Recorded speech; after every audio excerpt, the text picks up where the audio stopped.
Lecture du livre de Néhémie. En ces jours-là, le prêtre Esdras apporta le livre de la loi en présence de l'assemblée, composée des hommes, des femmes et de tous les enfants en âge de comprendre. C'était le 1er jour du 7e mois. Esdras, tourné vers la place de la porte des eaux, fit la lecture dans le livre, depuis le lever du jour jusqu'à midi, en présence des hommes, des femmes et de tous les enfants en âge de comprendre. Tout le peuple écoutait la lecture de la loi. Le scribe Esdras se tenait sur une tribune de bois, construite tout exprès. Esdras ouvrit le livre.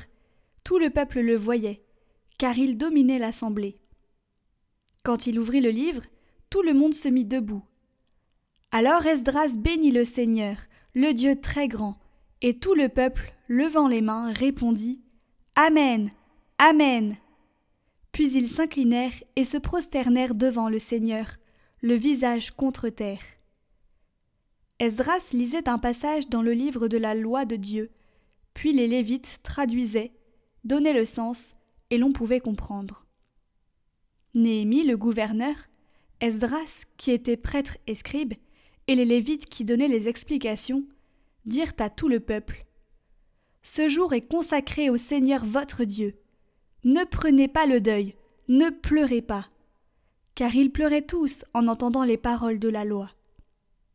Esdras leur dit encore : « Allez, mangez des viandes savoureuses, buvez des boissons aromatisées, et envoyez une part à celui qui n'a rien de prêt, car ce jour est consacré à notre Dieu.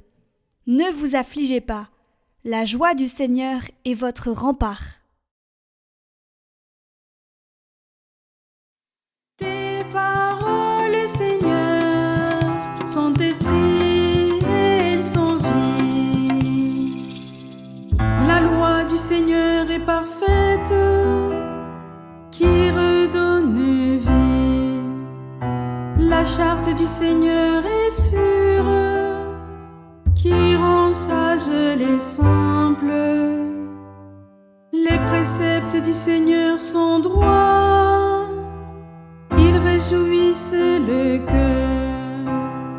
Le commandement du Seigneur est limpide, il clarifie le regard. La crainte qu'il inspire est pure, elle est là pour toujours. Les décisions du Seigneur sont justes et vraiment équitables. Accueille les paroles de ma bouche, les murmures de mon cœur, qu'ils parviennent devant toi, Seigneur, mon rocher, mon défenseur. Tes paroles, Seigneur, sont esprit et elles sont vie.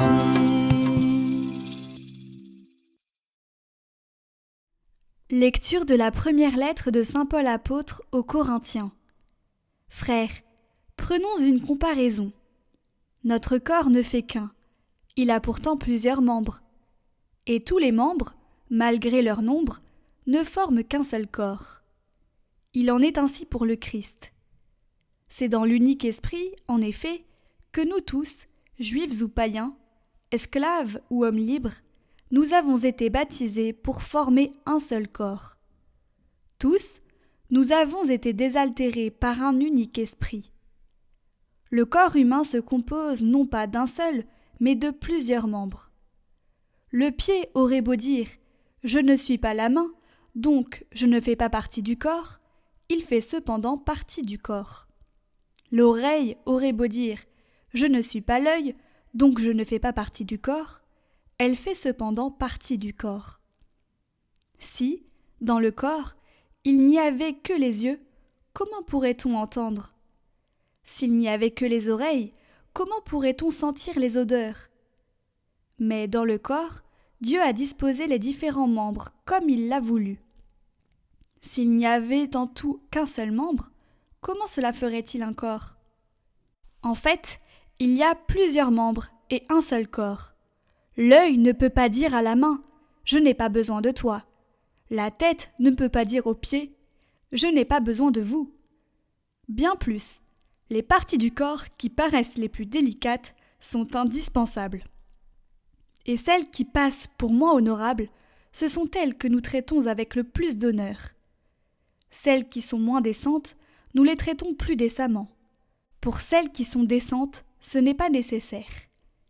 Mais en organisant le corps, Dieu a accordé plus d'honneur à ceux qui en est dépourvus. Il a voulu ainsi qu'il n'y ait pas de division dans le corps, mais que les différents membres aient tous le souci les uns des autres. Si un seul membre souffre, tous les membres partagent sa souffrance. Si un membre est à l'honneur, tous partagent sa joie. Or, vous êtes corps du Christ, et chacun pour votre part, vous êtes membre de ce corps. Parmi ceux que Dieu a placés ainsi dans l'Église, il y a premièrement les apôtres, deuxièmement les prophètes, troisièmement ceux qui ont la charge d'enseigner. Ensuite, il y a les miracles, puis les dons de guérison, d'assistance, de gouvernement, le don de parler diverses langues mystérieuses. Tout le monde évidemment n'est pas apôtre, tout le monde n'est pas prophète, ni chargé d'enseigner. Tout le monde n'a pas à faire de miracles, à guérir, à dire des paroles mystérieuses ou à les interpréter.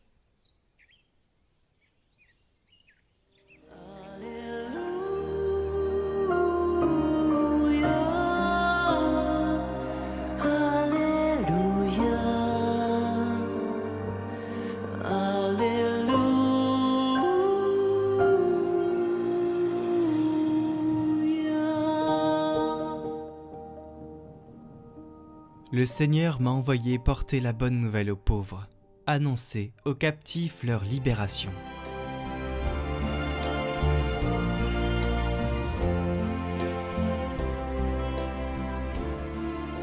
Évangile de Jésus-Christ selon saint Luc. Beaucoup ont entrepris de composer un récit des événements qui se sont accomplis parmi nous. D'après ce que nous ont transmis ceux qui, dès le commencement, furent témoins oculaires et serviteurs de la parole. C'est pourquoi j'ai décidé moi aussi, après avoir recueilli avec précision des informations concernant tout ce qu'il s'est passé depuis le début, d'écrire pour toi, excellent Théophile, un exposé suivi, afin que tu te rendes bien compte de la solidité des enseignements que tu as entendus. En ce temps-là, lorsque Jésus, dans la puissance de l'Esprit, revint en Galilée, sa renommée se répandit dans toute la région. Il enseignait dans les synagogues, et tout le monde faisait son éloge. Il vint à Nazareth, où il avait été élevé. Selon son habitude, il entra dans la synagogue le jour du sabbat, et il se leva pour faire la lecture. On lui remit le livre du prophète Isaïe.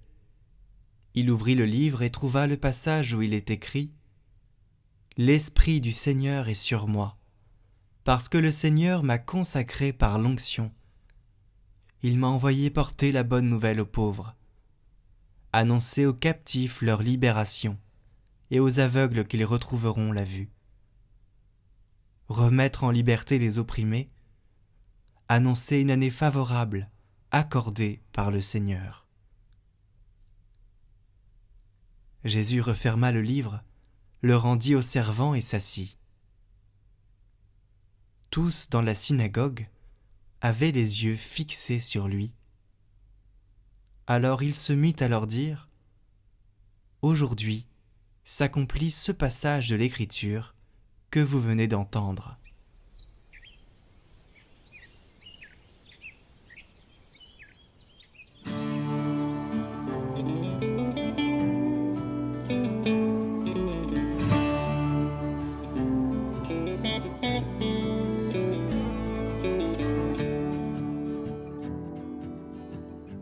Cette parole que vous venez d'entendre, c'est aujourd'hui qu'elle s'accomplit.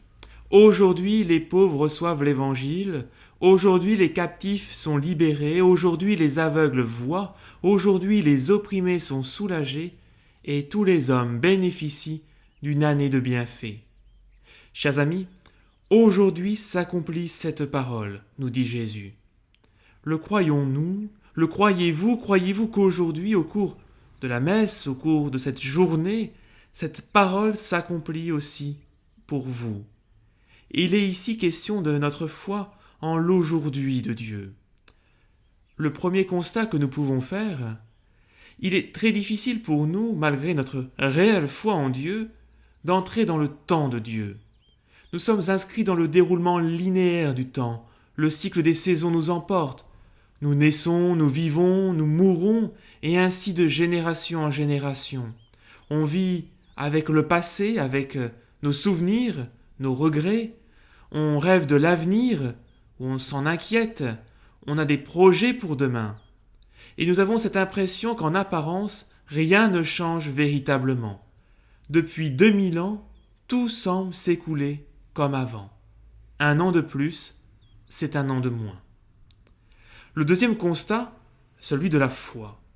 Par le mystère de l'incarnation, l'éternité de Dieu est entrée dans notre temps. Comme l'écrivait Bernanos, l'Éternel fait irruption dans le temporel. La venue du Christ a tout changé. Dieu s'est fait homme, l'Éternel est entré dans le temps. Ainsi, chacun des gestes, des actes, des paroles de Jésus qui a été posé il y a 2000 ans environ, est investi par l'éternité de Dieu, et donc est contemporain de tous les instants du temps. Pour faire simple, en et par Jésus, Dieu éternel est actuellement présent à tout instant du temps, si bien que chaque jour devient un aujourd'hui de Dieu. C'est cela, le temps du chrétien.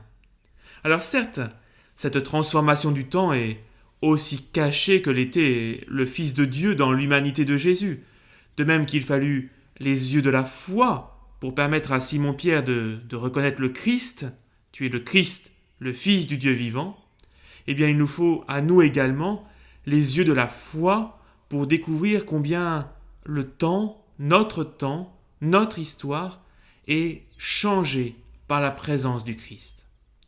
Alors, à partir de ces deux constats, celui de notre expérience commune du temps qui s'écoule et où rien ne semble vraiment changer, et celui de la foi en Dieu qui est venu dans notre histoire pour transformer notre temps, eh bien, rappelons-nous ensemble aujourd'hui que vivre pour un chrétien ne consiste pas à tuer le temps, à le laisser s'écouler.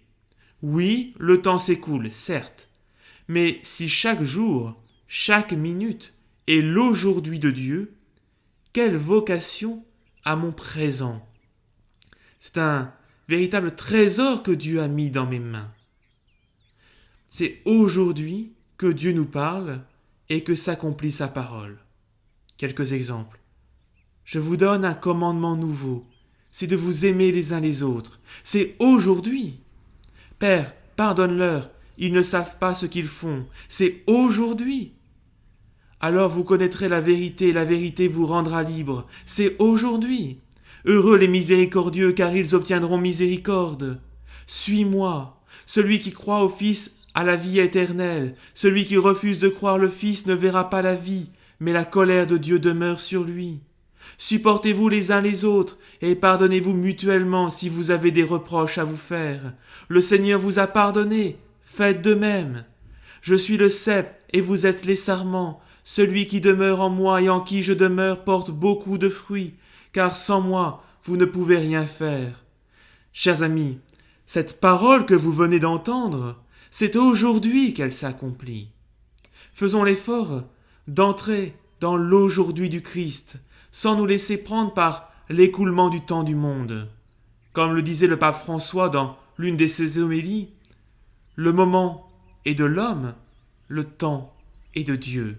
Le moment présent est dans nos mains et notre liberté est totale sur la façon de le prendre. Mais nous ne pouvons nous prendre pour les maîtres du temps et de l'histoire. Vivre notre foi implique de considérer chaque journée comme la plus importante de notre vie. Car aujourd'hui, le pauvre que je suis reçoit l'Évangile. Aujourd'hui, je suis libéré du péché. Aujourd'hui, mes yeux contemplent le salut de Dieu.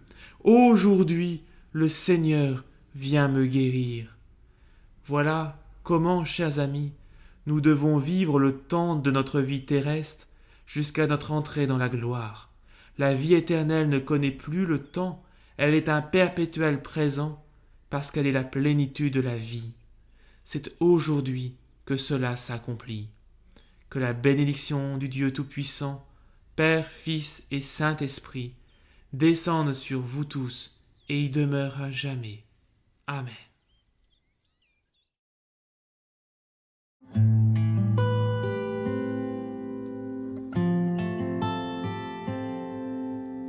Viens, Esprit Saint, répands sur notre terre le feu de ton amour et brûle en nous toujours.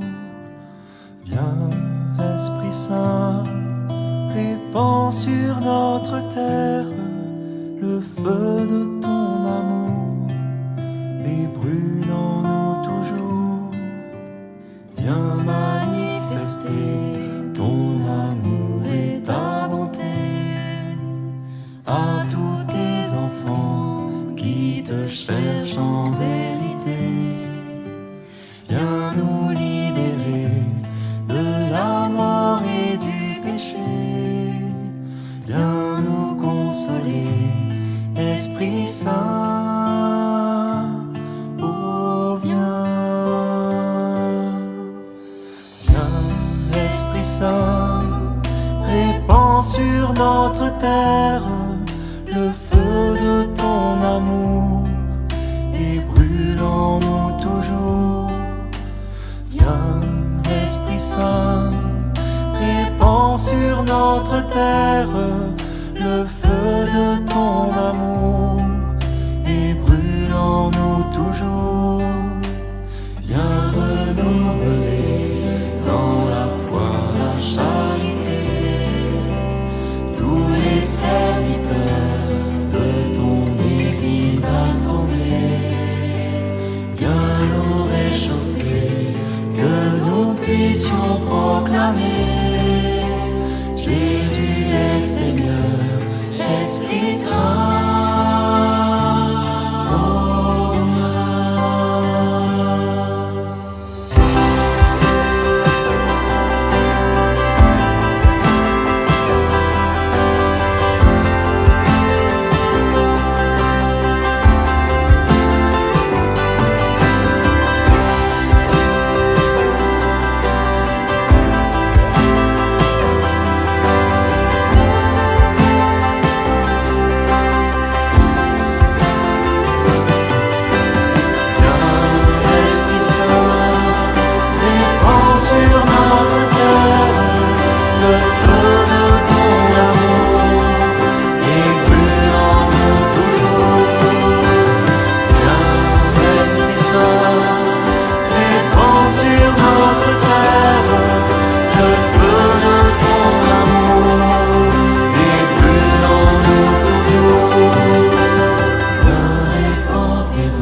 sur notre